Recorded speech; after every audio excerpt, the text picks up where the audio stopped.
Assalamu alaikum wa rahmatullahi wa barakatuh. For anybody that's watching on YouTube or that will join the Zoom session, what we're going to try to do going forward is 15 minutes before the show starts and 15 minutes after the show ends, we'll have an open Q&A where you can ask any questions related to anything, not just the show topic. So we have a few minutes now before we get started. If anybody has any questions, if you're on YouTube, you can chat it in the box. If you're on Zoom, you could chat it in the box as well.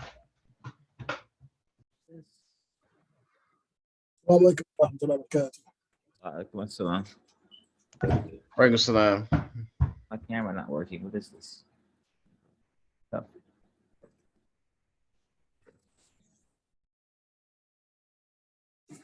How are you, Abba? I'm doing good. How are you? I'm good. MashaAllah. MashaAllah. Oh wait, I think it's OBS. We're good.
We are ready to rumble.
Assalamualaikum.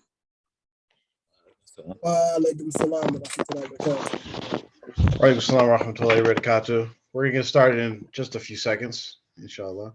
Can you hear me? Inshallah. Yep, I can hear you. It's a lot of static. Okay, damn. These headphones. Okay. What you got? What you got? A pair of dollar store headphones? Oh, man. Yeah. I don't know what happened to my regular ones, man. It's just, alhamdulillah. Okay. Webcam might be a little off. What is this? Well, Bark, I just sent you a message on WhatsApp real quick, just as a reminder. Check that real quick. Okay, hang on. Still works. Just don't. Okay, yes. One moment here. Let me just.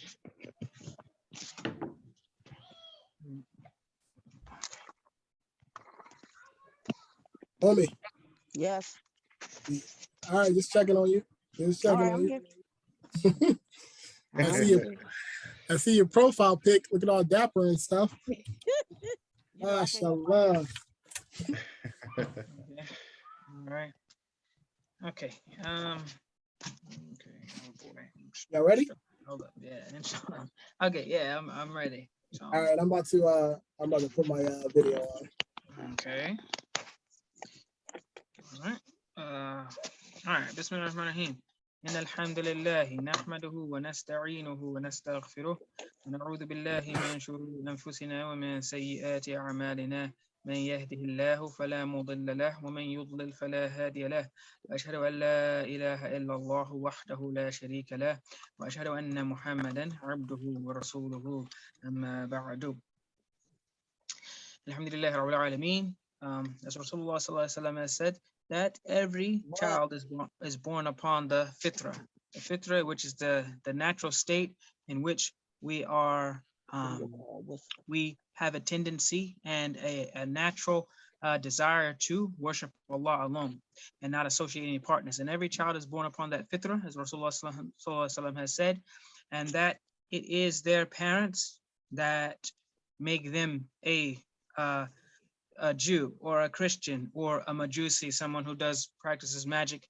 And by extension, that hadith can be understood that it is also the society and the environment in which we live that might, turn a person away from the pure monotheism and the fitrah in which we're born upon into another religion or atheism or by extension, these whether it's Wahhabism, Sufism, any of these isms that people would like to place on anything, the natural fitrah and the natural state and the religion of Islam and what Rasulullah sallallahu alaihi wasallam has come with is what every child is born upon, and it is the environment. If that is changed, it is changed by the parents, as a hadith said, or the environment, or the community, or whatever. So we keep that in mind, and it is dangerous. Because if your fitrah is changed, if from the natural fitrah in which you were born upon, if it is altered, or if you are led away from that, and the situation in which you are in becomes murky or cloudy, and then you have Christianity that enters your life and your belief system, or Judaism, or any of these other isms, instead of just Islam, the pure monotheism, the danger in that is there's always shirk involved. Anything other than Islam, the pure Islam that Rasulullah brought, it involves shirk and other things. And these things will lead you astray from the teachings of Allah and His Messenger. And anything that leads you astray from what Allah and His Messenger want, leads you closer towards the fire of Jahannam than it is towards the gardens of Jannah. So we have to be really worried about that. But with that said, alhamdulillah, Allah has given us, because Allah is Al-Ghafur Ar-Rahim, and He is kind and merciful to us. So He has given us something that can protect us from deviating from that natural fitrah, that natural state. And if we do happen to deviate from it, that there is a way to guide us back and a way to keep us there. And as Allah has said in Surah Al-Hadid, in which He says, هو الذي أعوذ بالله من الشيطان الرجيم بسم الله الرحمن الرحيم هو الذي ينزل على عبده هو الذي ينزل على عبده آيات بينات ليخرجكم من الظلمات إلى النور. That He is the one who sent down the ayahs of Quran that are very clear. They're very clear. آيات بينات ليخرجكم, to take you out of what? The darkness. Because when you leave from that natural fitrah, the natural state, it is a dark place, a place in which you're not going to be able to find your way and see your way clearly. And Allah is saying that because His mercy and His kindness to us, He has sent these ayahs and the messenger, so that the darkness that we may find ourselves in these other religions or deviations of the religion, the ayahs of Quran and the way of Rasulullah can shine a light on everything and make things very, very, very clear when, though we are in the dark, we don't realize it until the light gets turned on and we start to see everything very clearly. So the things that a person might trip over in the dark, if anyone has children or something like that, you probably know and understand how you might trip over kids' toys and the train, it starts choo-chooing and stuff, you know, and you didn't know it was there, you know? And so it's easy to trip over things that normally you would never trip over in the dark. So in this world, lots of people are tripped up and caught up in other religions or deviations of the religion of Al-Islam. But the beautiful thing is that Allah has sent the guidance of the Quran and Rasulullah to bring us out of that darkness and into the light and keep the light there. So may Allah help us to remain upon the fitrah that we are on and use the Quran and the Sunnah to help us stay there. And hopefully that Allah will accept our efforts and gather us all in Jannah. Ameen. So with that said, Jafar, you can begin, inshallah. All right, assalamu alaikum, rahmatullahi wa barakatuh. Thank you, everybody, for joining us to another session of the R2F show. Real quick, we would just like everybody to make a sincere dua for a brother that has passed away recently. His name is Brother Hakeem Saeed Abdul Muhammad, otherwise known as Abu Jawad, father of 11. He passed away a few days ago. And may Allah forgive him of his sins, make his grave spacious, make his the challenges of the grave light, and may Allah grant him Jannatul Firdaus, inshallah. And may Allah make all of his children a source of sadaqah jariyah for him. And may Allah again grant him all the best of blessings in the next life. Ameen. Ameen, ameen, ameen. Ameen. So with that, today we have a special guest. All of our guests are special, alhamdulillah, but this is a very special guest. Sister Tahirah, a former member of the Muslims of the Americas. And today she's going to tell us about some of her story, and we're just going to ask her some questions. You already know how we do. So welcome to the show, Sister Tahirah. So could you tell us a little bit about yourself, please? Wa alaikum salam to Allah. I started off becoming Muslim at a very young age. I think it was 15 when I took my Shahada. Very young. Islam was the thing for me. I was like, wow, this is what I need in my life, because I was searching. I was going to churches and all that. I was like, oh, I need something better in my life instead of this. And I happened to stop by a friend's house and to see we're going to be partying that weekend. And she happened to be covered from the head toe all the way down. I'm like, what's going on? You know, and she said, come on in, let me tell you about Islam. Her name is Rashida. And she told me about Islam. And right then and there, I was like, this is what I need in my life. And, I took Shahada like an hour later. I had to wait till her husband comes, and I took my Shahada, and she gave me a veil, and I went back home coming from school. I went home with my veil on. My mom was like, what's going on? You didn't go to school like that. And I'm like, well, I'm Muslim now, you know? And that's how it all started, you know. Alhamdulillah. So just real quick, did you receive any like backlash from your non-Muslim family when you converted to Islam? I did at first, but I made a point to them to let them know that this is a life-changing thing that I want to do with my life. And they eventually accepted it. My mom wound up accepting it. She said it made me a better person. So, Okay. hey, I'm good with that. Alhamdulillah. So tell us a little bit about your life in TMOA, like how people may know you, how long you've been in the group, and how you got connected, those sorts of things. Okay, well, started in Detroit. We was a nice big community in Detroit. We had a masjid. We had 2 Islamic buildings with the Muslim lived in. Okay. We shared food. We had a co-op. We went to Juma. We had big gigantic Eids. We was close like a family. Alhamdulillah. And I love that. That's what I wanted, because I Mm. seemed like I wasn't getting that from my own family. So I like, ooh, I'm coming Mm. Muslim, and then I got this big, large family of Muslims, and then I felt like a family. So it it turned out well. I loved it, and then got married. Um, had my second child. Then that's when they said we was introduced to a sheikh. Okay. And I didn't see him personally because during that time I wasn't staying there in the building. I was staying in the building around the corner, whereas Okay. Muslims staying in there. So I didn't get a chance to see him. I missed him when I tried to go to the building. They say he had already left, so I didn't get a chance to see him.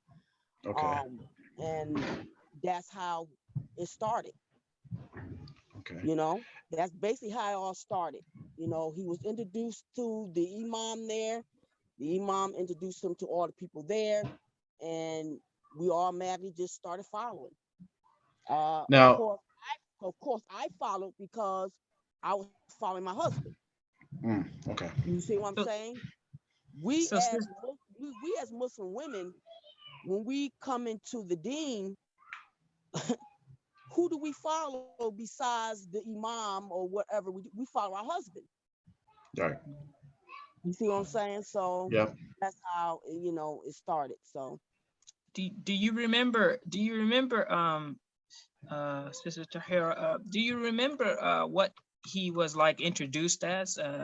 What he was induced as a sheikh, a person of the God will guide us closer to Allah subhanahu wa ta'ala. That's what we was told. Okay. And in certain things that we can and cannot do, like he told everybody, for example, about not us having the women be on welfare with the welfare checks and the food stamps. Okay. And he was basically telling the brothers get a job, 2 or 3 jobs if you have to, but the women should not be on that. Hmm. So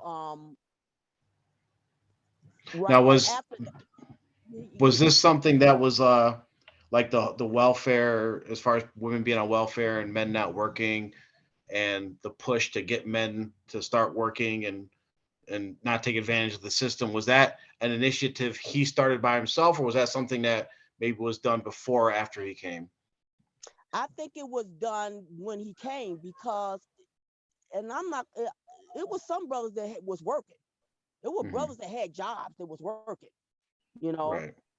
Even my husband, he had a little job that he worked at, so he worked, but it wasn't enough to do what it is supposed to do. So I had to be on welfare. I'm being honest. Right. It is what it is.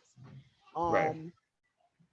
But for as I can't speak for everyone else. I can only speak for myself and the fact that Right. that's what we was told. That was told. And Right. then after that, everybody was told they had to go to make um hijra. They had to Okay. relocate. We all had to move and relocate in different states. All right. Everybody had to like go. Um, but this must have been after this happened after the 2 martyrs had passed away. I don't know Okay. that much, or even though I was there, I didn't. The sisters really didn't know that much about what transpired, what happened. Right. Only who knew that was the brothers. Okay. We were just told that they had passed away, um, had those janazas, and then after that, everybody had to disperse. Everybody had to go. Okay. So that right there was like that was weird to me. I couldn't understand that, but me, I'm just trying to go. I'm trying to hear and obey. Right. Right. So my during that time, I was in Edat. I was in Edat, and then I got out of Edat, and my plan was was going to marry someone else, and then a brother Hmm. came to me. One of the brothers there, not the one in charge, it's just one of the other brothers there, came to me Hmm. and was telling me, um, Shasa wants you to come to Seattle and marry this other brother. Shasta would be pleased with you if you just come and you do this and blah blah blah blah. Mm. So me being young as I was, like, oh wow, I'll be able to please my sheikh, by just hearing obeying. I didn't know the brother from a can of paint. I'm being honest. Right. I didn't know the brother, and Real quick, hold on one second. Just for anybody that's joining us right now, we're having a interview with Sister Tahirah, and so thank you for joining us. But go ahead and continue with that. So, tell us more about this whole Seattle situation. yeah. So I traveled to Seattle. It took me 4 days with 2 children. Mm. I was 16 years old. Whew. So pay attention to the age. Yeah. A 16-year-old girl with 2 children driving a Greyhound bus for 4 days. Jeez. Oh, Mm. No escort. A few dollars in my pocket to feed my kids while we was traveling there. I stayed asleep half of the time because my vibe is I ain't want nobody to try to snatch my kids while I'm falling asleep. yeah, Did, absolutely. did they Absolutely. did they So provide you with any type of funds or anything to help you with this? They gave a command. Did they give you anything to help you out with it? they only gave me money to get on the bus and a little money for food. Okay. Okay. So That if was I it. can, if I can ask you another question, Sister Tahirah, is that so you were saying that the Sheikh had said that it would be good for you to marry this brother, and so you didn't know the brother. Did the Sheikh know you? Like, did you have any sort of No, correspondence or relation? no, So no. I'm wondering, do you know how he would have made the connection or understood that you or him would have been a good match for each other? I don't think he would have known that because he didn't know Mm. me. And for us, for as I'm concerned, I don't know how much he knew about that brother who I was going to marry. Right. I didn't know that. All I was doing as a devoted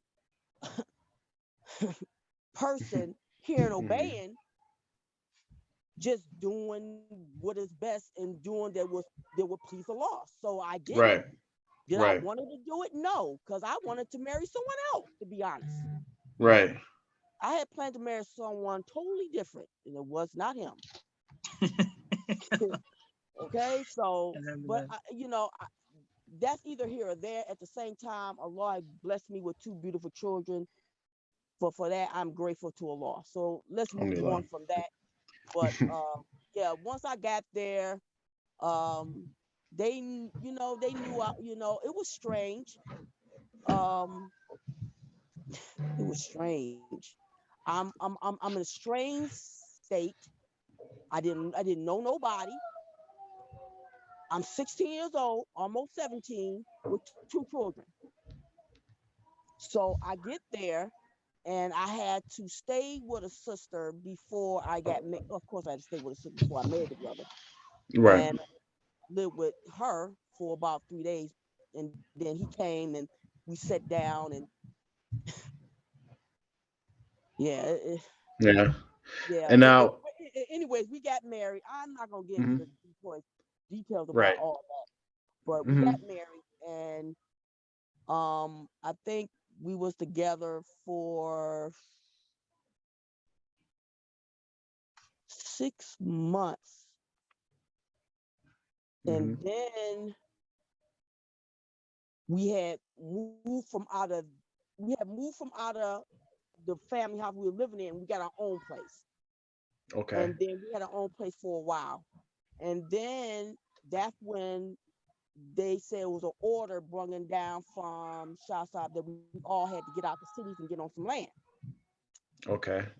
So we all pack. I'm packing all my things up, Hmm. the things that I can. They're like, we have to be limited because it was more than just me and my 2 kids. It was me and my 2 kids and other people and their kids. So we had to pack not that much. Right.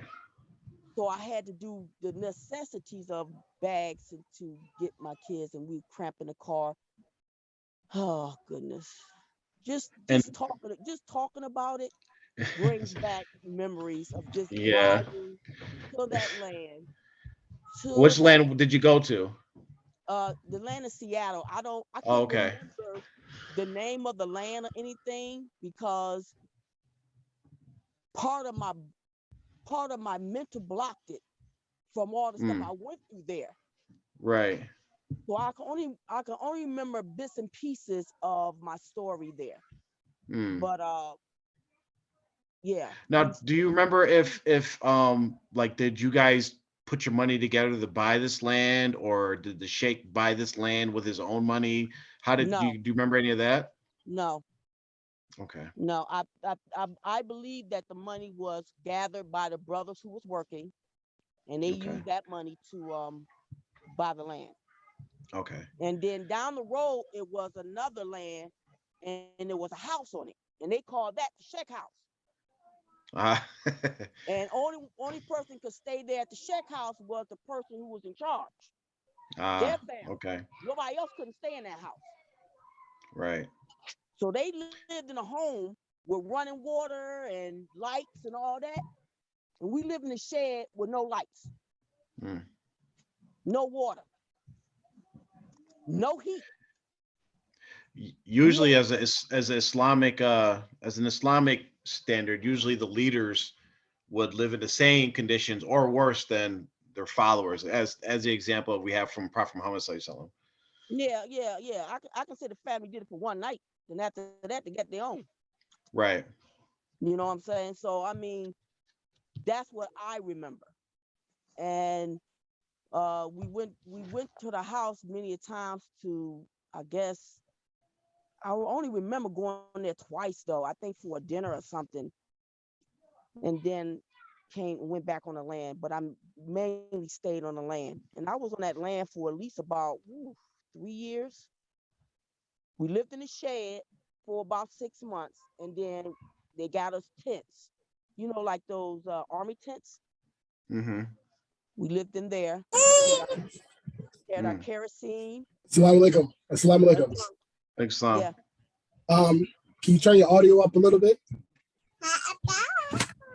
Mine, Yeah, just turn it up a little bit, inshallah. that's is the highest it can go. So I think you're good. All right. Maybe if you could just move a little closer to your computer or your phone, it'll help it Yeah. come in a little better. Okay, can you hear me now? Yep. Okay. So at what was I?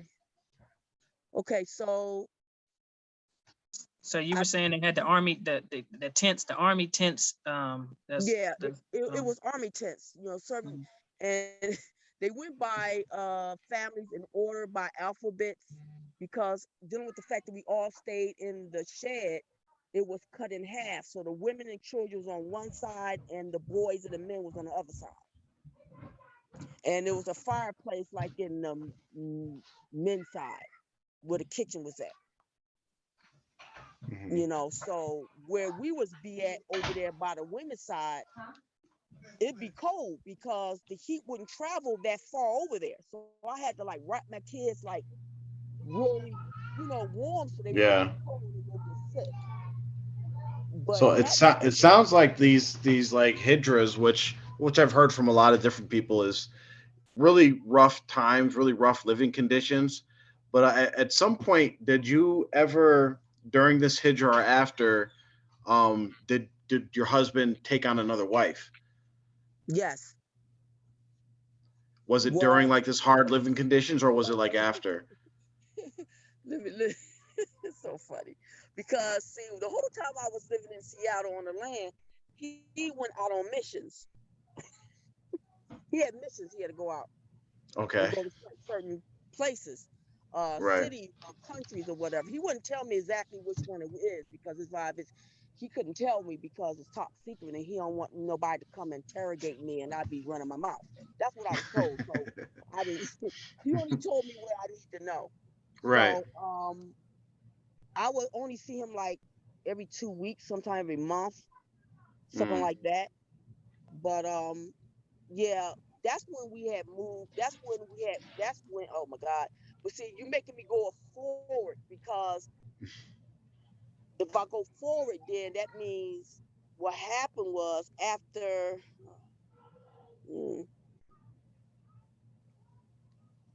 a lot of stuff was happening on that land to the point Oh, where okay. uh people. I have to give you a story. I have to tell you the story so you Yeah, so go I ahead. can Go ahead. understand. Yep, go ahead.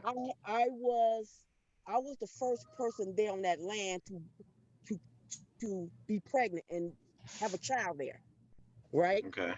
And I had to give birth in the tent. I had to give birth to that child in the tent. Oh, wow. Now, Mm. the whole time I was pregnant, I think I got there maybe the last 2 months of my pregnancy. I think I was 7 months. And I'm saying to myself, wait a minute, when am I gonna go see a doctor? Can I go and call my mom? I miss talking to my mom. So I think I was having contractions, but it wasn't regular. So I went to the person in authority and said, hey, is it possible if I can go in town so I can call my mom? And he was like, no, you can't call. Why I can't call my mom? I haven't talked to my mom since I've been in Seattle, and now I'm Right. over here. I need to talk to my mom. No, Yeah. no, you can't talk to your mom. Mm. It's whatever. And then, anyways, I got real sick. I think I had pneumonia, and I gave birth to my daughter. And thank God, but afterwards, I was still sick afterwards, and to the point where I went to him with my husband and said, I had to do most of the talking. He talked, but I did most of the talking. I said, I need to go to the doctor. I'm still sick. I've been sick since I had my daughter. Can I please go to the hospital? He says, no. He said, well, what's wrong with you? I said, I'm sick. I can hardly breathe. I'm coughing. I'm throwing up. I'm sick. He said, here, take this Robitussin. Really? And who is this? Your husband? No, this is the person Or in authority. oh, So we had to okay. go to him. We had to go to him to ask him for anything that we need to do that's concerning outside of the land. We had to go to him. So Wow. who was it that was in charge? Brother If you- Tahir. Brother Tahir? Tahir. Zahir. Mm. Okay. I don't Now, know. a quick question. When you were 16 and um, Mr. Jelani basically told you to, or said that you should marry this guy.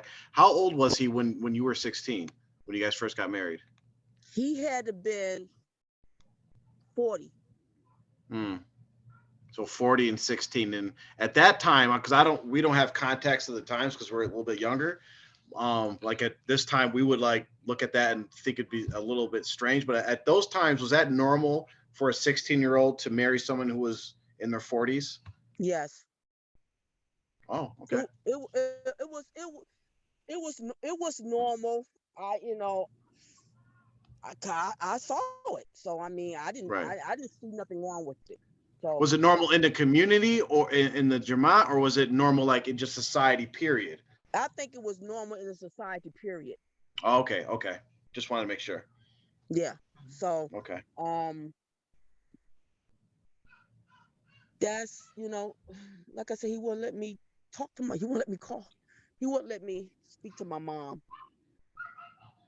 And So like looking back at that, like you had to get permission to go to the hospital. You had to get permission to even talk to your own mother.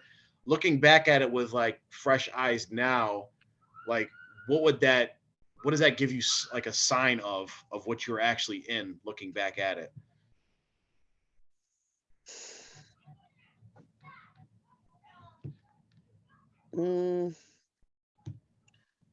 a cult. You know what I'm saying? I mean, I was gonna say an organization, then, but that's like that. I'll be sugarcoating it, so I'm not gonna.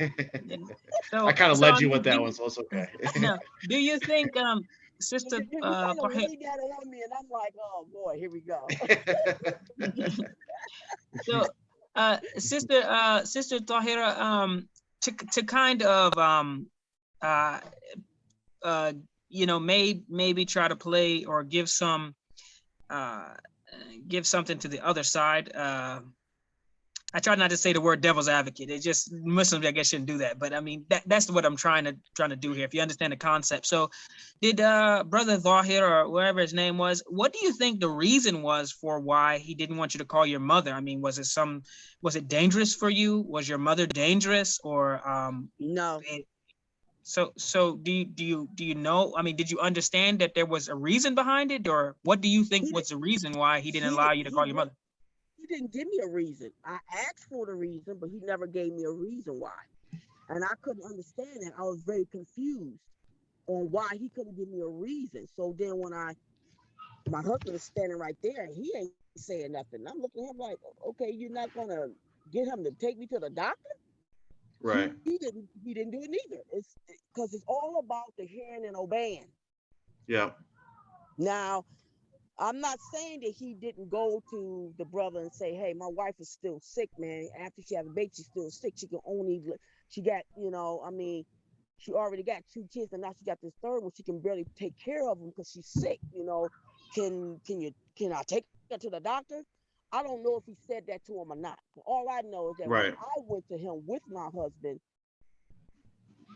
it's like he made the decision, and I couldn't understand Yeah. that when I had to hear and obey my husband, and my husband supposed to make that decision. So I Yeah. couldn't get that. That's what I'm saying. And just so everybody knows, Tahir that she's mentioned is, some of you may know him as Abu Zak or Abu Javed Abu. That's who she is referring to. Exactly. That brother So, right there. so tell us a little bit about, like, and we haven't had anybody really touch on this. Tell us how polygamy was practiced in Tmoa, because you have experience with that. Well, my experience with polygamy was different because how I found out was he had stuff laid down, and I was seeing names of another woman. So Mhm. I asked him, and he said, "Oh, see, I was gonna tell you, but when I was on my mission, I had to blend in, so I had to get married so I could blend in." Oh, okay. That was your reason. Yeah, he said that was his reason because he had to blend in because he was in COG doing missions and he had to do what he had to do. First he Right. said she was a concubine, and then he said, "Well, no, I had to marry her." So look, I'm confused. Doesn't sound much different than a lot of brothers nowadays, actually. Yeah. So Unfortunately. yeah. So I mean, right now, I mean, I was, I mean, shoot, Insane. Absolutely insane. during that time, I was, I had to been like 18. Mm-hmm. I had to be about 18 then, maybe 18. And I was like, okay, let me deal with this polygamy. You know what I'm saying? I'm not Right. going. At first, I was like, I'm out. You sneaking around. You didn't tell me what you were doing. I'm definitely going home now. So during that time, I had left the land and we had moved to Sacramento, California. Right. So, oh man, yeah. And then that didn't work. It wound up didn't work out.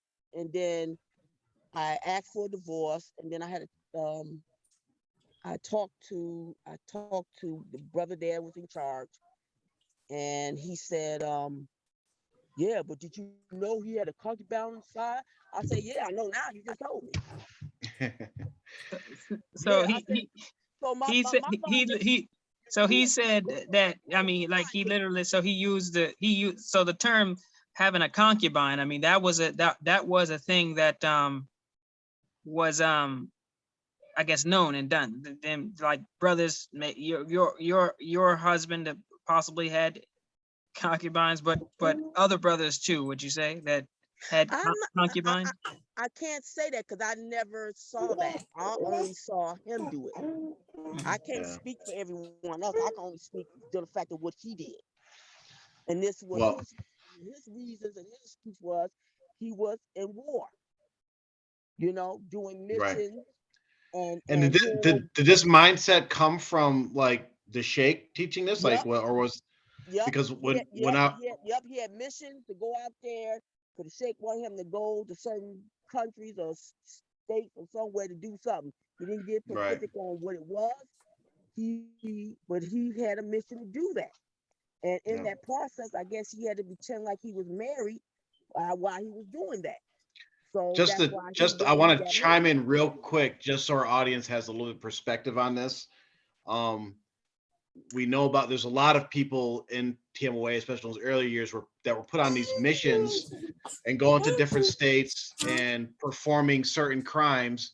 And when they would travel to these other states, they would be incognito, and they would often have women or side pieces or concubines in these very cities. There's court records of this.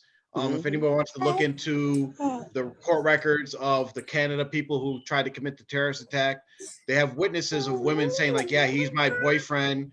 He did this and that, you know, these alleged holy people.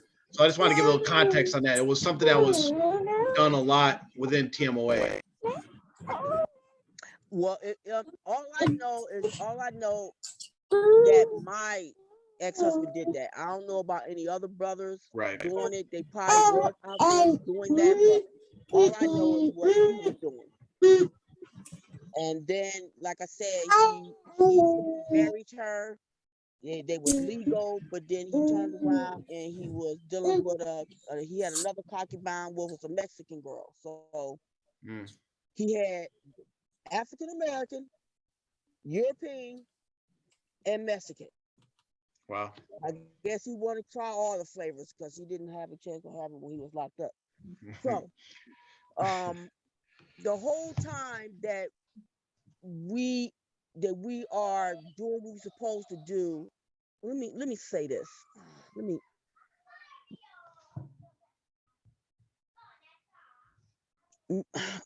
I am the type of Muslim sister that when things are told to me that it was going to bring me closer to God, I try my utmost to practice that so God will be pleased with me.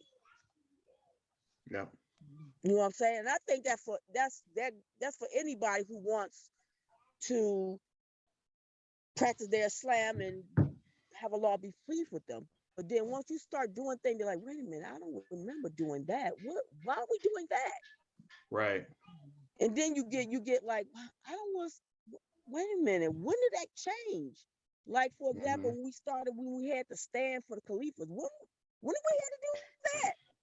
I don't remember standing for no Khalifa. Right.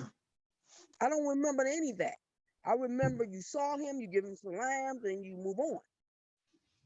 You know what I'm saying? It's you know. So it's just strange.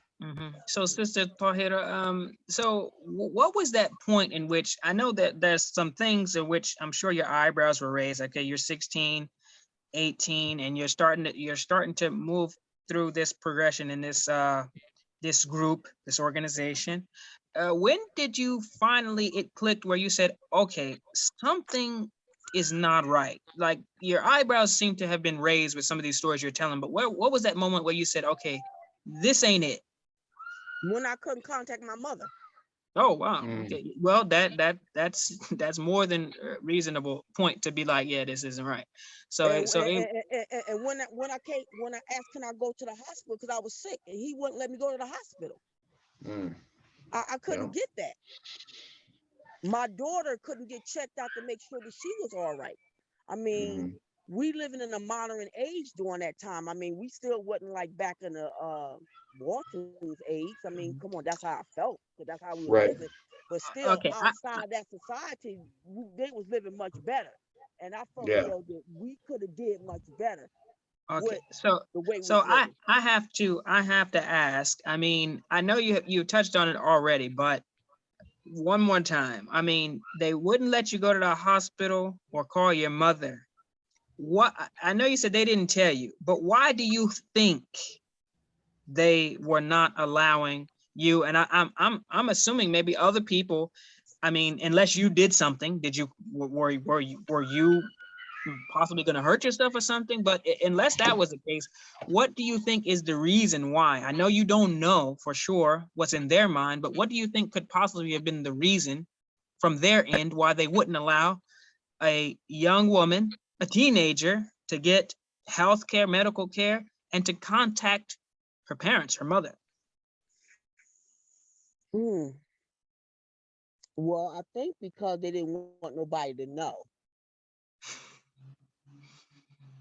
I mean, That's the first thought. You know, my vibe is you taking a 16-year-old into a hospital to have a child. Right. Yeah. Come on. Come on. Yeah. Let's be for real. So I kind of understood that in a way, but I kind of didn't because I was sick. I didn't care. Right. I was Right. like, I need to go to a hospital. So You know did what you I'm think you saying? could possibly have do you think you possibly could have died? And did you Yeah. express this to them? Yes.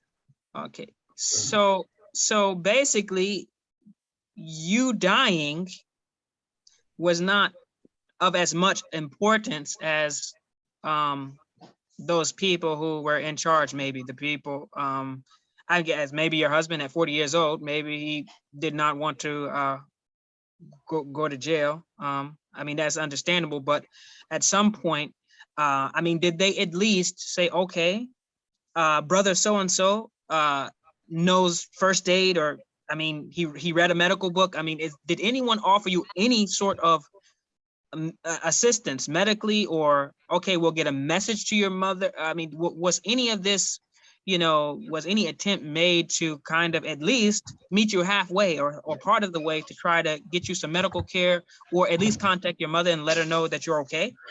Besides Robitussin. Besides Yeah. Robitussin, yeah. Yeah, just the Robitussin. Sorry. Jeez. That's it. Well, like That's it. Now, were you guys now like this incog thing? So people that may not know what this is, can you explain to them what being incog meant or incognito back then incognito. meant? Well, Yeah. What did basically, that? you're dressing down. You're not dressed like a Muslim. Mhm. You're dressing down because during that time when I lived in Seattle, I was wearing a hat and a short top. Mm. When I had made that transition from Detroit to Seattle, I was told I had to dress down. Mm. So when I dressed So down, I came not covered. Of course, I had like a scarf. No, I think I had a hat on. I think I had a hat on. But then once I got into the house, of course, you cover up and everything. But when you went out and about in Seattle, we all had to dress in cotton. And I couldn't, that's one of the things I couldn't understand because I'm like, if we're Muslim and we're in the city, I mean, if we're supposed to be tabliking people and mm. getting people to come in Islam, why are we dressing like this? We're not going to Yeah. tablik anybody dressed like this. This was in my So mind at the age I was so thinking. so basically, you guys were hiding the fact that you're a Muslim. And yeah, until we got on the land, and then on the land we covered. Was there any fear of like why? Like, was there any explanation of why you guys were hiding being Muslim? Because at that time, there's tons of Muslims around the United States. We already have Malcolm X. We already have the Nation of Islam. Like, people are aware of Islam. It's not like you were going to be sent to a concentration camp or something. Did they tell you why you had to hide that you're a Muslim? We had to blend in first before we I guess show them that we are Muslim, I guess, Mm-hmm. for security Okay. reasons. That's what I'm Okay. thinking. Right. That's what I I'm mean, thinking. would that not seem like it would kind of be counterproductive? So you're gonna come in, hide, pretend that you're not Muslim until you then be like, hey, surprise, we are Muslim.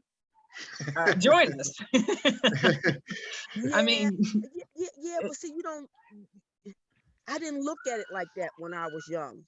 Right.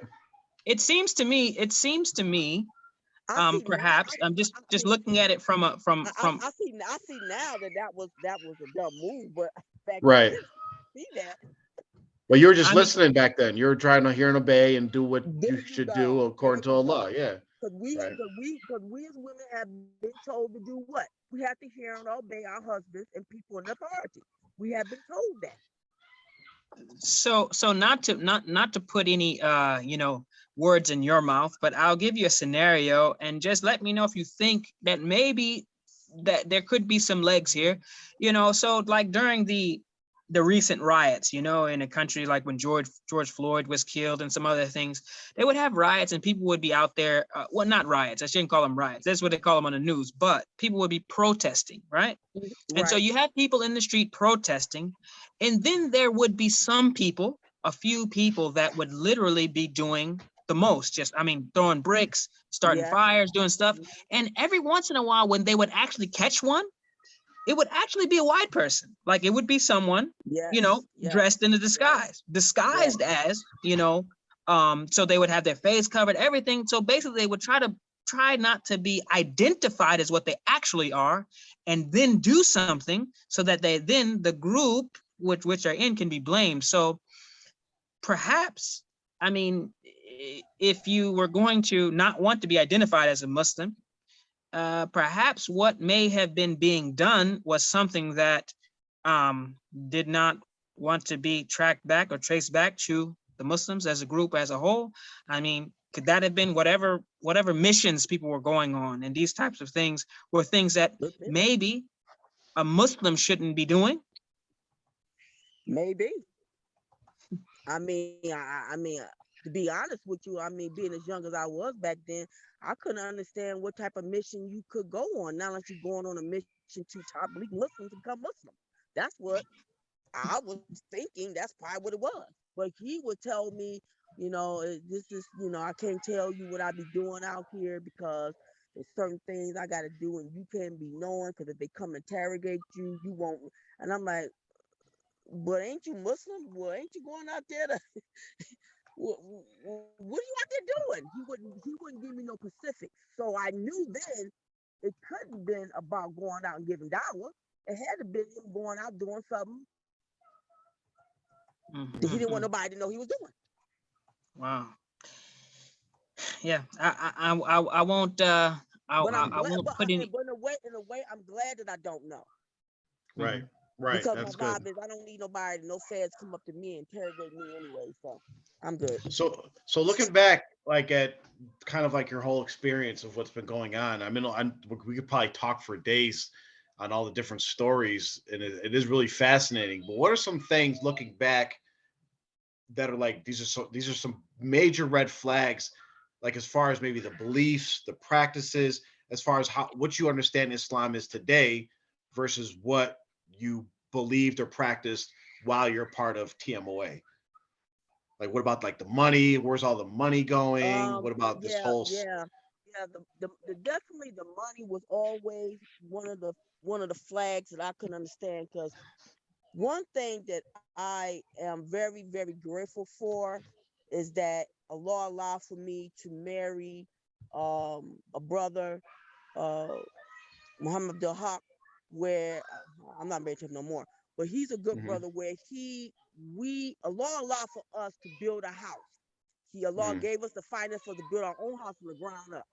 We tried to get on land in Coldwater, and it didn't work out for whatever reason. And he said, fine, I'll build my own house. So, we saved up and scraped and saved and had windows down the basement and cabinets and bumping into the whole line. Alhamdulillah. Down there and climbing and falling, hurt yourselves, and we saved and we stuck through it, and we did what we did, and from that we said, if Allah allows for us to build this house from the ground up for our family, and if we go to sell this, we're going to build a house of Allah, and that's what we did.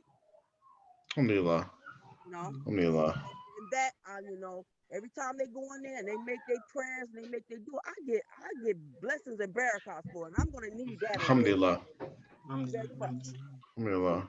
Even though I was kicked off of it, out of it, they wouldn't let me. I was invited to a wedding.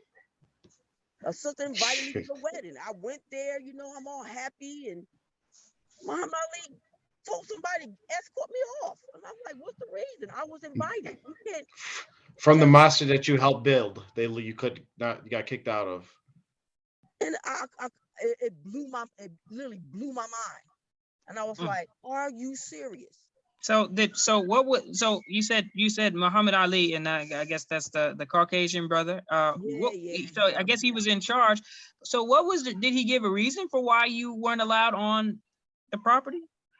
I wasn't a part of Jamaat. Oh, that's the only reason. Yeah. Wow, that's interesting. So I mean, basically, I mean, it's because we've had some people that say, that there's no sort of there's no compulsion either way in TMOA, and that it's a community to guide mankind. But I mean, did you do anything violent or speak out against them? I mean, was any reason why you should have been not allowed? I mean, did someone have a restraining order against you that was on the land or something? No. So basically, you just weren't a member, so you could not come as a Muslim and pray in a masjid that you actually helped to build. Yep. Wow. Exactly. So, not like why now? Why speak out now about your experiences? What is like push you to do this now?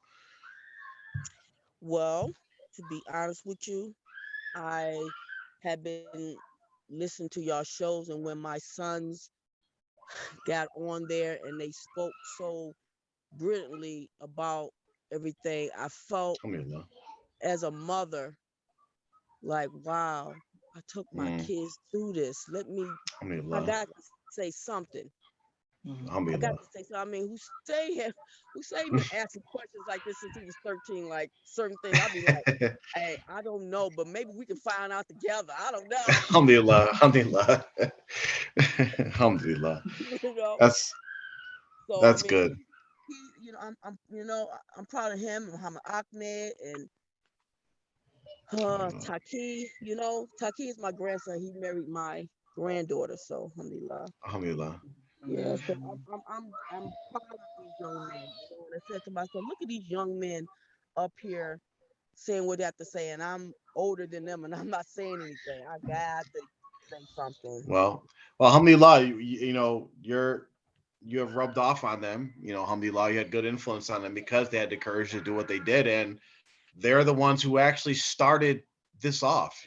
So alhamdulillah, and you're their mother, so you're going to get part of that blessing as well, and now you're also part of it. Now, do you think now they already didn't let you come to a wedding? And I know everybody has some kind of TMOA family, friends, acquaintances.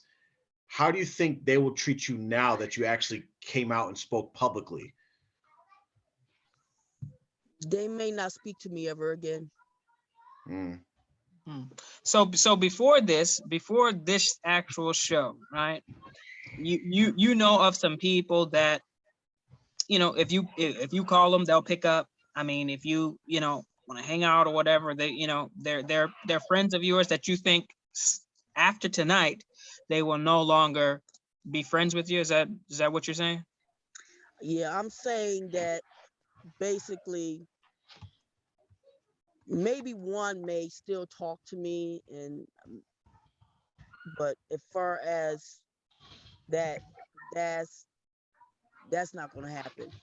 And I thought about that. That's the reason why, because I was going to come on before and I got cold feet, and that was the cold feet because I was concerned about how they felt. And I said to myself, I can't be concerned about how they feel because I'm still suffering through the trauma through what I went through there. Yeah. And I just want people to understand that, you're not alone in that we need to, as a people, as African American people, first of all, to understand that we are good people and that we just want the best for ourselves and for our soul. And when we follow with strength and with conviction. And we don't want to be, we didn't think that we was being, look, I just thought I was doing the right thing. Right. I feel so ashamed I had to take my children through that. You know what I'm saying? But as eyesight is 20/20. You live and you learn, Mhm. you know.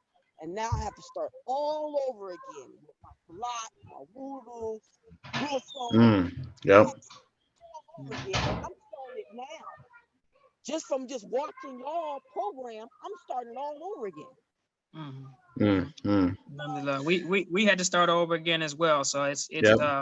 Yeah, because I was still doing the same habits that I was doing and dealing with my I was doing my mammalot.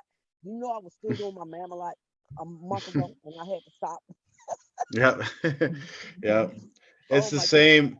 Some people feel ashamed about having to start over, but we all of us had to do it, no matter how, like, people say, oh, you guys are so knowledgeable. It's like, no, we actually don't know anything. We're just starting from scratch. And then even today, like, I might remember something and I have to go back and research it because, like, wait, did I learn that in my TMOA days, or is that actually real? And you have to go back and check and make sure you're right. You Yeah. know. Yes, But definitely. so So what would be your like, what would be your message to everybody that's listening now to TMOA? Like, if they cut you off and they never talk to you again, and this is the only chance you have to reach these people, what do you want to say to them? That you have to have the understanding of what we're saying. We're not coming up to you, stabbing you, shooting you, hanging you with a rope. We ain't doing none of those things to you. All we doing is just speaking the truth. And as as African Americans, we need to stick together instead of fighting each other. I mean, All this fighting towards each other. I don't want to talk to you. I don't want to talk to me. I mean, I remember when we wasn't a part of Jamaat, and my Saint's father got kicked off because he was going there to fix on a bathroom, and they kicked him off. My vibe is I couldn't understand. I'm like, he's coming to help you, and you're gonna kick him off? I couldn't wrap that around my head, and I couldn't understand. And I'm like, I don't understand. I mean, you go to the grocery stores or to the regular store and you see them walk past, they won't give you salams. That's your duty, is to give a person your salams. How are you not gonna get salams?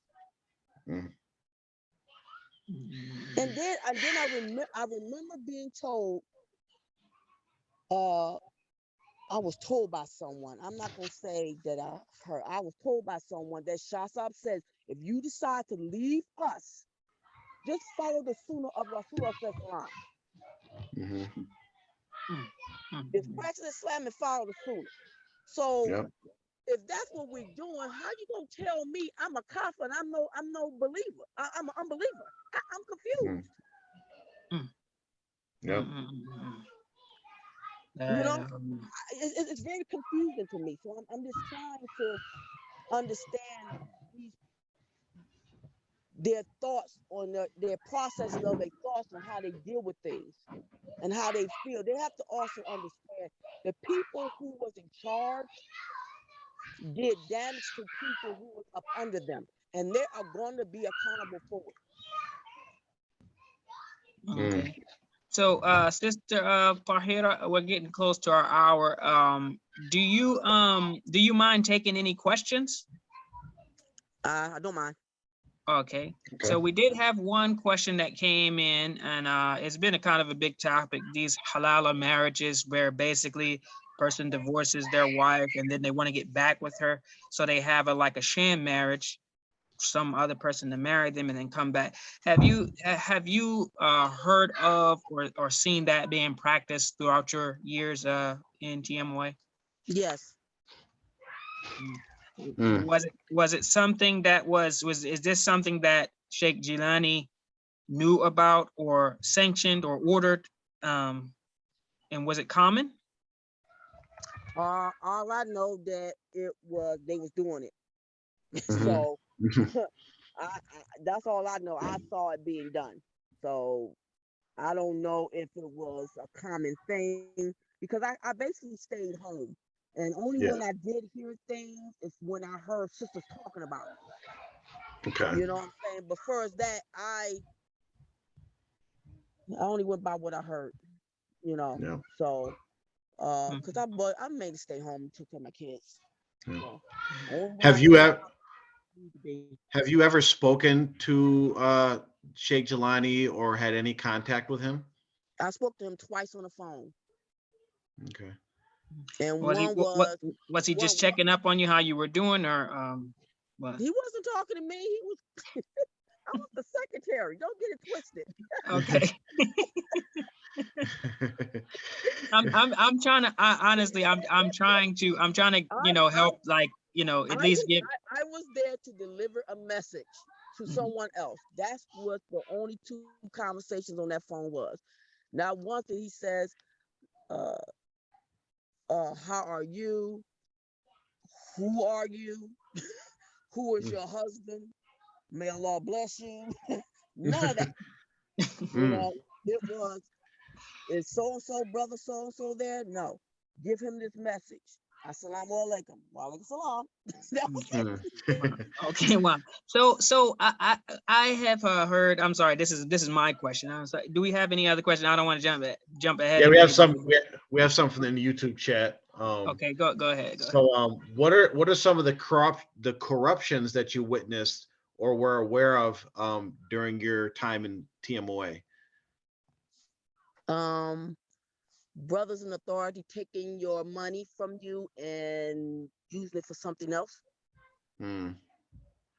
They come and get your money and they telling you one thing, but it's being used for something else. Like, for example, I was told the money that I was given was supposed to help us for video equipment for shots out. Mm-hmm. Found out that wasn't true. Mm. I don't know where that money went to or where it went. Mm. Um, And we have another During question. We have this another time, question. during this time, I was single, so and Uh, I'm up here trying to take care of 3 or 4 kids. During this time, I mean, you taking money from a single mother of 4 children. Oh my God, taking my yeah. money and So, to if pay there's for another video. question here that says, do you think that the elders should feel some responsibility for the 3 generations of misguidance in the TMOA cult?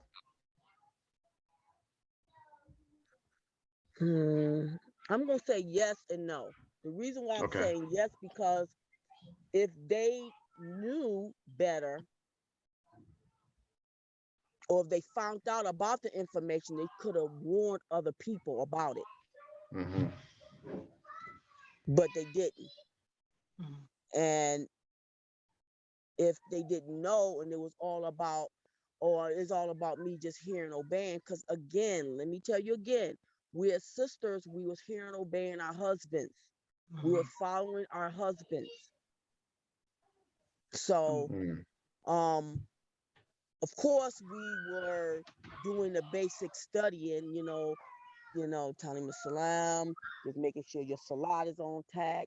Make sure you look at the dab debate tapes and, all the Right. Shasab discourses, which I couldn't understand what he was saying. Mm-hmm. I tried my utmost. I thought something was seriously wrong with me. No, That I struggled in that regard as well. Yeah, I thought definitely. was something wrong with my hearing or something.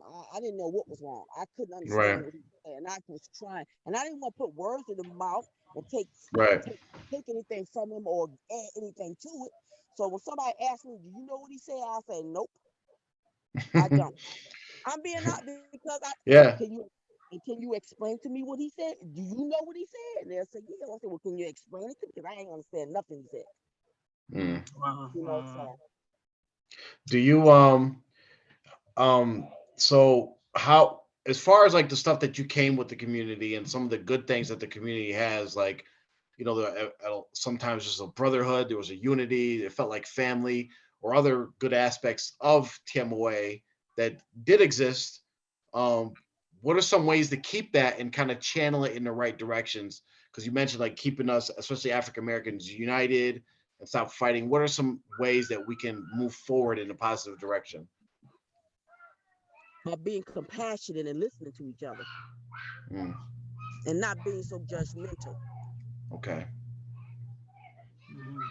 because everybody has a story, everybody has a past, everybody have history. So we have to understand that um, we have to show that compassion towards each other so it will be understood on the reason why we the people that's not a part of Jamaat feel the way we feel. Just like I told my companion, I just want you to understand how I feel. You don't got to agree, just understand how I feel, Right. you know? So if they're not wanting to understand the difficulties and the trials and the tribulations and the mistreatment and the bad conduct that we have went through in that Jamaat, and not having the compassion to say, "Oh wow, man, astaghfirullah, I understand." Then Right. what the purpose of you trying to beat me down for? Right. Why you trying to beat me down, attack me for me saying something? We as I always feel as though every time something happened in that Jamaat that we saw that wasn't right, we didn't have no right to say anything about, Right. and I felt as Now, though that's wrong. well, sorry about that. How are you doing, personally, as far as physically, mentally, and spiritually, after having to deal with all you had to deal with, growing up? I'll go to therapy now. Okay. Okay. And we suggest that for anybody because this is real trauma that we all have dealt with. So it's no one should be ashamed to actually seek therapy. I know we have a problem with that in African American community of actually seeking help, qualified help. Another question is, have you, in what ways do you feel that the cult of Tmoa has affected your children growing up? It affected them badly Okay.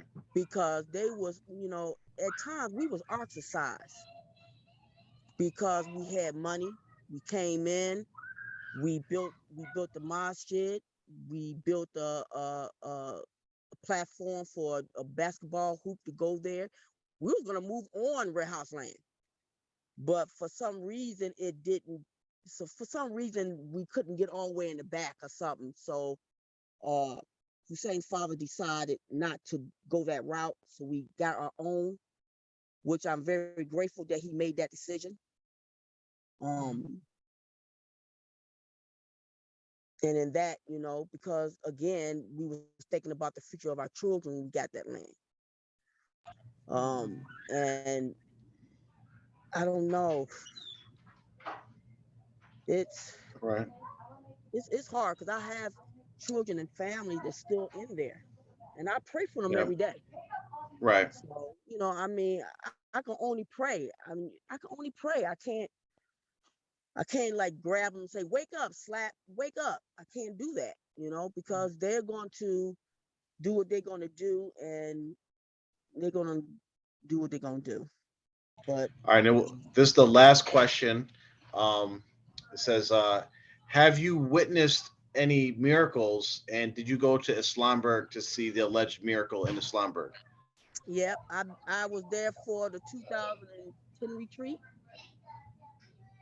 Yeah, I didn't see no miracle. I Okay. mean, I mean, they said it was there. You said, did I see it? No. Right. I looked hard. I even put on my glasses, and I still didn't see it.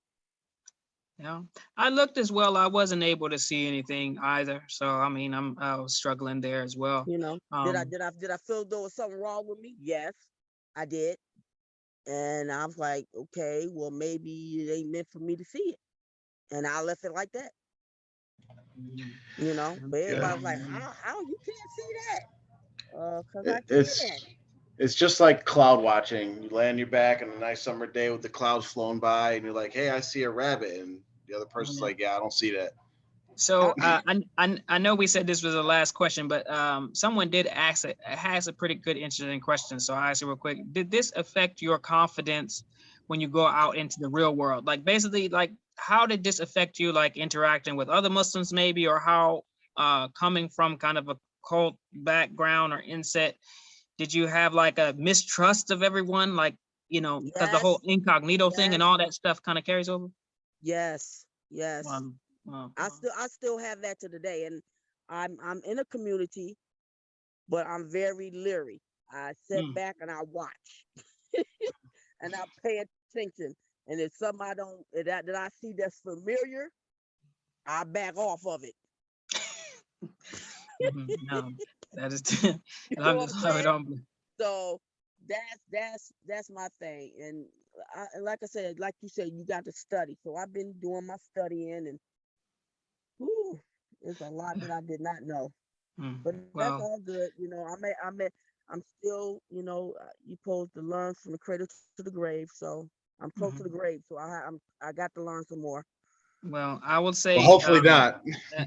it's alhamdulillah that you came on, and I will say from myself, but I can almost say without a shadow of a doubt that I'm speaking for a whole generation of people that are my age. Me and Hussein are the same age. We're literally like, I mean, like almost identical in so many ways, but me and Hussein same age. So I know I can speak for him and many other people in our same range, Jafar as Mhm. well, that what you have done actually has been it's been therapeutic for me, honestly. I'm listening, and I hear your story, and a lot of our parents, and this is one thing about our parents in the group, they don't necessarily tell us a lot of those, you know, really difficult times. And some of these stories, we know that they went through them. Some of us may have lived through them, but some of us were born after they came out of that stuff. So some of the stuff that maybe they won't even say.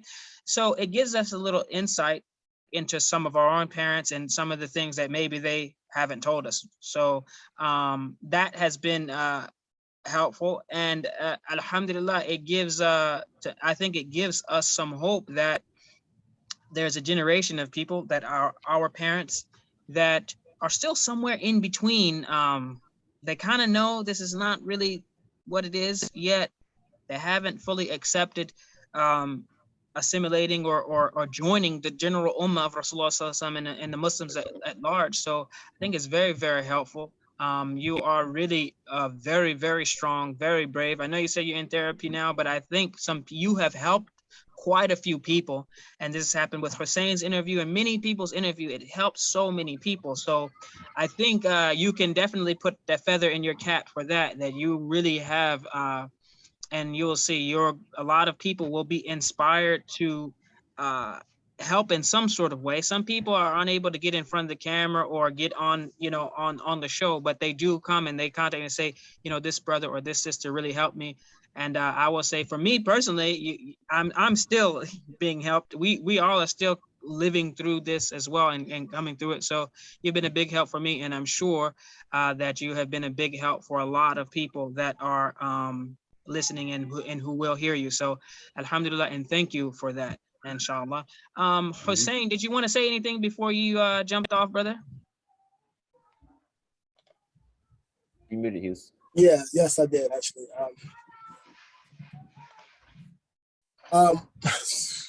Kind of honestly, being honest, kind of getting emotional just hearing my Umi, and you know, it's different. You know, it's different when it's your mother and it's somebody you care about, it's someone who's raised you, and this hits harder. So I'm trying to really keep myself together here. But I wanted to tell you, Umi, that I'm humbled to be a son. I love you dearly, and yeah, just grateful for you being an awesome mother and being as strong as you have been. And we're strong because you taught us to be strong. So that's the only reason why we're strong.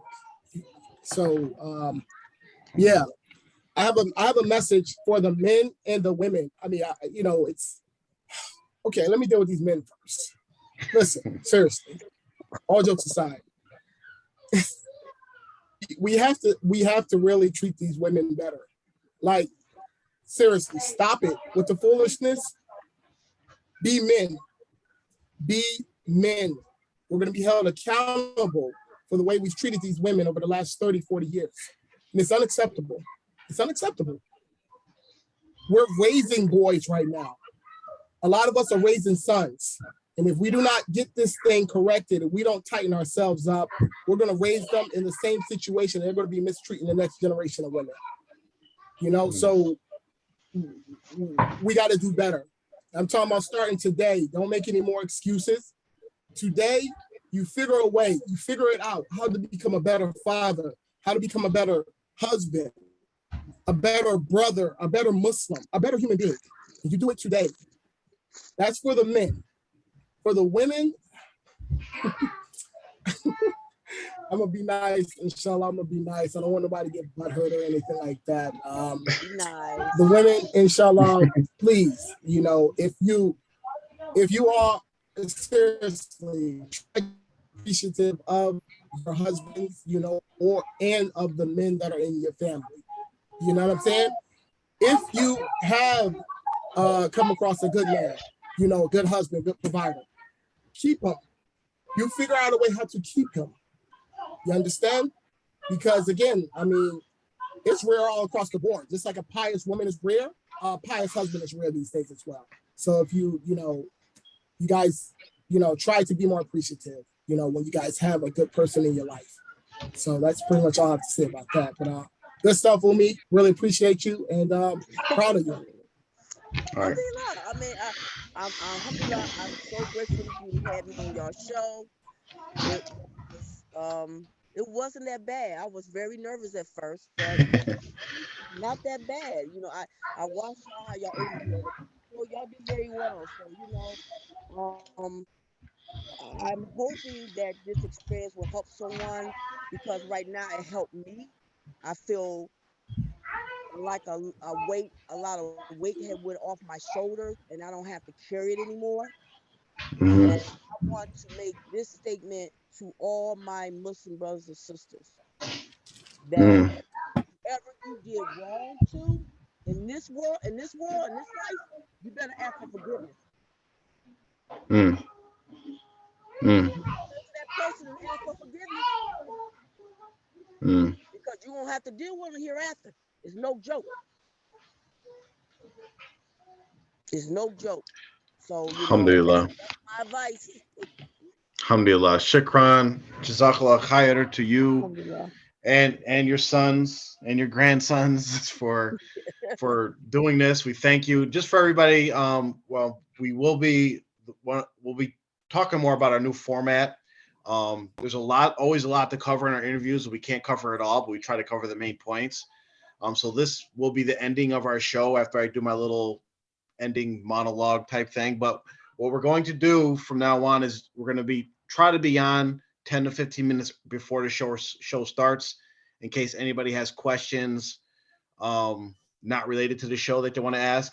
And we're going to be on 10 to 15 minutes after we end the show in case anybody has any other questions. So if you want to stay on, you're fine. But if not, you can go ahead and leave. We just want to respect our guest's time. And if our guest wants to stay as well, they can stay as well.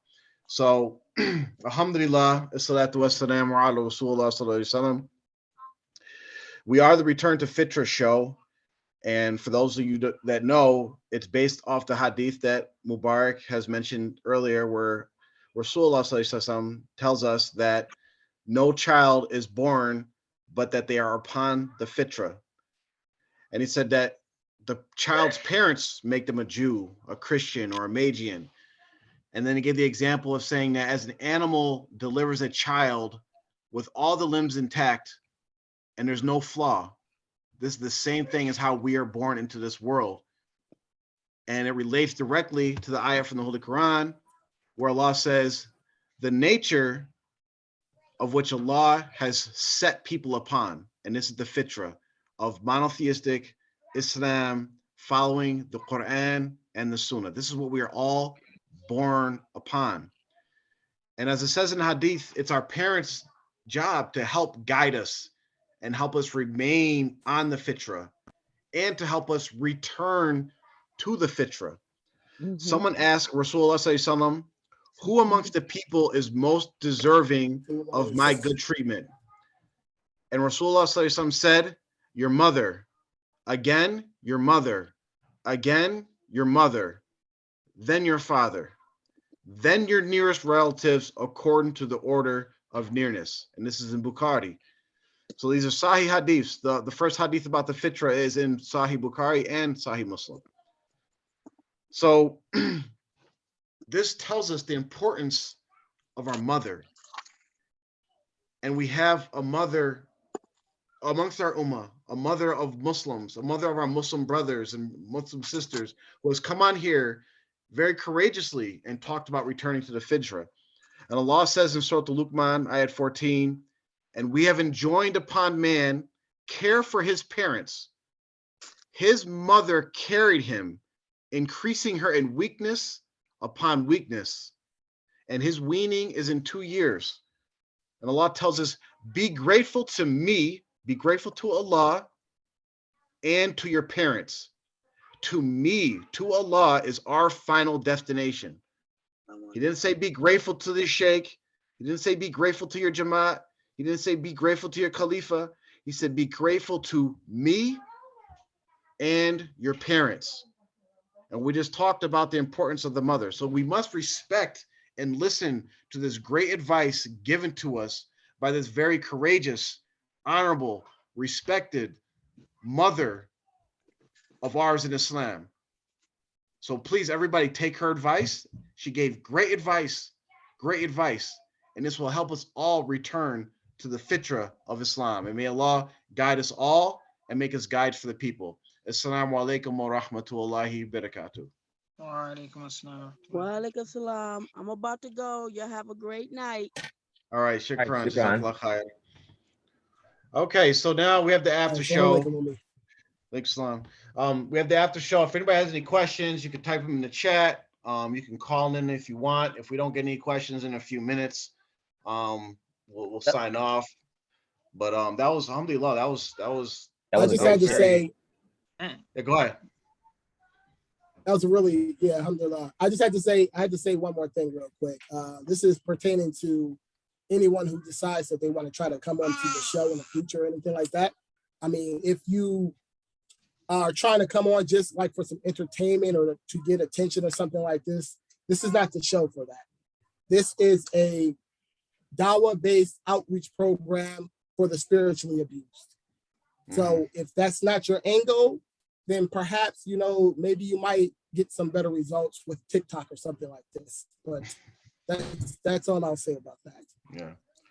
And we go ahead, Amr. Go ahead. I was just gonna say, to piggyback off of Hus, for a lot of people that come on the show, after they're done giving their testimony about what happened, the events that transpired inside their lives, this is therapy for them. And so the weight is lifted off their shoulders. And so it's great for them to be able to have a platform where they can go and express what happened to them with people who understand it. Because seeking therapy, I recommend to everyone, but like your therapist isn't going to understand as much as we would understand. Oh, because this happened to us too. So we know what you're going through. But with the new format, the shows, trying to have the shows be like an hour, so that way you can come back on for episode 2 or 3 to tell more of your story. So that is like the goal for the show in the future, inshallah. Yeah. If someone asked who the sister was, my allergies was kicking in, man. I was it was very emotional listening to Hussein and her talk. It was just like, it kind of like connected something for me. So it was like, oh gosh, so, and again, if anybody wants, like, we get a lot of comments, we get a lot of feedback, we get a lot of criticism. Alhamdulillah, keep it coming. That's fine. It's always going to help us improve and get better. But there's more than one way to do this, right? You guys might not agree with what we're doing or how we're doing it. Go do it the way that you feel is right. Exactly. But don't be silent. Like, we'll support you. We'll you know what I mean? We'll give you advice of whatever. If you need to know how to set up a YouTube channel or advice on how to, what program, whatever, we'll help you. We'll let you launch from the channel. We'll let them launch from the channel. We don't mind. I mean, I don't want to go rogue and be like, but I mean, I don't think we are going, even if someone, we let a person, you can even put the video on our channel, or you can send us the video, we will post it. Now we might, let's just say we might look at the video and do a reaction to your video. Let's just say that. But you're more than welcome to come on with us, or if you just would like to come on and speak, and we will be quiet. We can't say that we won't speak about what we heard after. We know a lot of people well, some people are afraid to put anything on audio or video in fear that we might get it. Phones are confiscated and different things at different meetings and things like that. But what's the point of confiscating phones and audio? And it's when Allah, hears and sees all. And the sad thing about it is we still get the information. Because people are sending us videos, hey, don't share this with anybody. My dear, we've had that video for months. Oh man.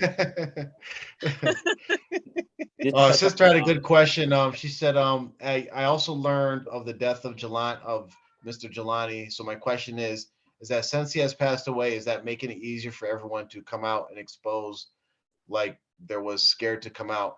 I'm not sure. It could be that truth for some people. I know the R2F has existed at least 2 years before Jelani passed away. And we were saying stuff even before he passed away. We made videos. We sent him letters. Jafar wrote his letter and made his videos, which basically introduced everyone to R2F. Basically, myself, I was introduced basically through Jafar's videos, and those were at least 4 years ago, So no, this doesn't have anything to do with Jilani's death. I think some of the events that transpired after and the power struggles and the people trying to be the new Jilani,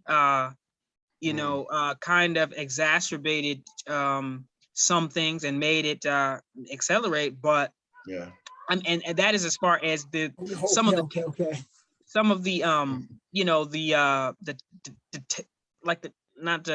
like the tabloid stuff or whatever, like they did what, with Shafat and the power struggle and people trying to get money and people pretending to have dreams and climbing mountains and stuff.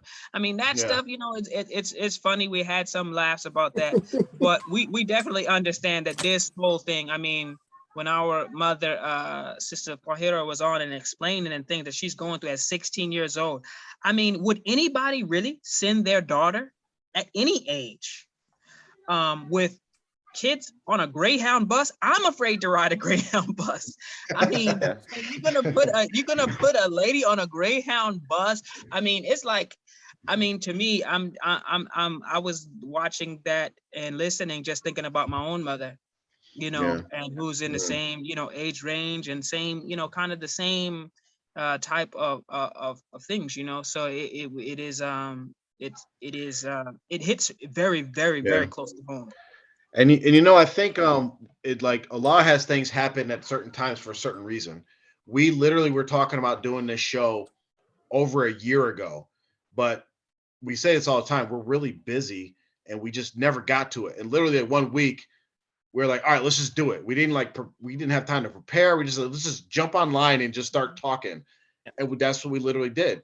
And know what? You remember what happened, right? One brother was basically like, y'all do a lot of talking, because we're talking in our own chat or whatever. Y'all do a lot of talking, but what are y'all gonna do? And I asked the brother, I said, yo, we've been basically asking people, do they want to come on and talk about, because we've made videos. We kind of wanted to interview someone who had left or whatever. I mean, we're known, we're out there. But so the brother basically never said anything. He kind of called us out for not taking any real action. And so we said, okay, if you'll be interviewed, we'll interview you live and go over whatever the issues are. And he never said anything. But then we said, you know what, man, let's just do it. And we literally just started the first show. We didn't have any guests. I don't even know if we had any guests for the first. I don't know how many shows we did without guests. But I know that Hussein was the first, guest. Hussein really is basically one of the hosts. He might as well just come on the show with us every week. Yeah, I mean, he's the OG. He's the founder. R2F Guard days. Oh, it's Yeah. funny because like we didn't even know how, like we were trying to figure out how to stream to YouTube. Like we didn't even know how to do Yeah. anything. We're just like, I All don't you know what had I'm doing. all you had to do was ask me, but Oh whatever. my, I was just sitting there Yo. getting annoyed. I could yo, see it. yo, yo, yo. What are y'all doing? I was like, boomers, man. Y'all love But me yeah, laughing now. seriously, for for anybody who may be still watching, some of those people who felt like, some of the jokes and some of the laughing and stuff was a little bit inappropriate. I mean, honestly, I personally understand where that comes from. Now, I was a little bit insensitive to it, but I understand. I think we understand why some people, because of the struggle and some of the trauma and some of the, where literally it's like waking up and finding out that your dad, is actually your uncle, and your uncle is your dad, and you've been living this long time where it's like an open secret that everybody kind of knows about but you. And then when it's finally known, it's almost like you're looking around for someone to take responsibility for the misguidance and being misled. And so for people to be laughing about that, or to seemingly having fun at something that's very, very serious. I mean, Sister Tahirah, she said she's in therapy, and I feel like that perhaps she had a lot more that she could have said. We're sure about that, but and hopefully we'll have it back on. But I would say we are aware that maybe I'll say me personally, I know that I have gone overboard in some of the making fun and jokes and things like that in a time where it's really maybe not appropriate because of the people that it's affecting, because they're still drowning and trying to struggle through something. So my apologies for that. We maybe have noticed, but we are trying to, do better in that regard. So give us some time, and we accept whatever constructive or not constructive criticism. We don't, we take it both ways. If it's good, we try to apply it. If it's not, we say thank you for your time, thanks, but it's not going to work for us. So, but so we are trying. And just so you guys know, real quick, we don't we pretty much let anything go. Y'all, any comments you guys post on our videos, we leave them. So people that are complaining, like you guys were deleting your comments, like trying to silence people, we don't do that. Just for your own information, YouTube has its own policies on comments. So if you post something crazy, YouTube automatically deletes it before it even gets to our page. They have all these algorithms and bots and whatever. If you post contact information, it's going to think that you're spam and trying to advertise on our page. They'll block that. If you post curse words, they'll block that. So put something as best you can constructively. If you want to insult us, at least watch your words if you're worried about it getting posted. But we'll take any criticism you got, because we're going to try to improve the best we can. And just on the note of criticism, right? When you're critiquing our videos, there's a way to go about it. And critiquing it in a proper manner is the best way to do it. So like, for example, the Hafiz, he felt that we should have done more to give details about the halal situation, right? So the Hafiz went out, right? He talked to me, he said, okay, I thought you guys could have done more. And then the Hafiz went and made his own video, right? To get more questions about this person. Like, okay, brother, what happened here? Cool. So like, there are ways to go. I feel like the Hafiz's way to do it is the best way to do it, because you can go ask the person yourself, get your own clarify information, all that. Because sometimes like, we're not going to get every single question answered or dive into every detail of the person's life. So it's just, we're trying to give an overview. And not have it be 4 hours. So we're trying to condense their entire life in an hour and a half. And so sometimes we fail at that, but like that is the goal. So if you want to find out more about this person, please contact us and ask us to put you in contact with this person there. All right. That's the best way to do it. Yeah. Most of these people are willing to get privately contact. So if you want to have a conversation with us, reach out to us. You go to our YouTube page, go to the About section, and it'll have different ways to contact us. And if the person is willing to be contacted by you, you could talk to them directly and ask them the questions, So yeah, I don't think there's any other questions unless anyone wants to put them in there real quick in the chats. We can close out, I guess. There was one question about a documentary. I seen that was let's see, as he said. Oh yeah. I don't know anything about it. Yeah, I think that comes from me. I think I reposted an old post. So So yeah, I reposted an old post on accident from like a year or two ago when we were trying to get people to do interviews, right? This is the result of that, of what we were trying to do. We were trying to do a documentary or get people to do interviews to tell their stories. It popped up as a repost on one of my Facebook things, like, hey, you have memories from 2 years ago or whatever. So I just reposted it. But after I posted, I realized like, oh, it has a different wording. But this is pretty much it right here.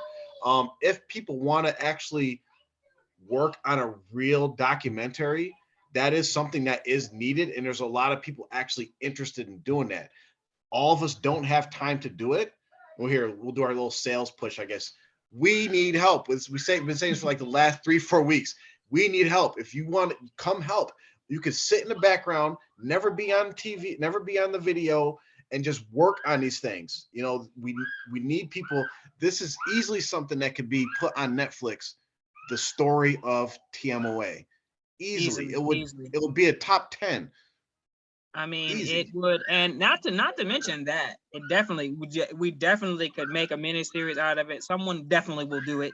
But besides that, the Barakah, I mean, we have had people legit say straight up, because of the effort that has been made, we have returned to Islam, or we have started practicing Islam, or we have, you know, my whole family has left shirk and started practicing properly. So I'm saying that to say that any help that you do, you're getting the credit for helping guide someone back to Islam and to practice. So, I mean, even if it's something that you say, well, I can't do any speaking, I can't do any this, that, and other, but I can do this, I guarantee you there's something we can help. We now officially have a nonprofit organization, R2F.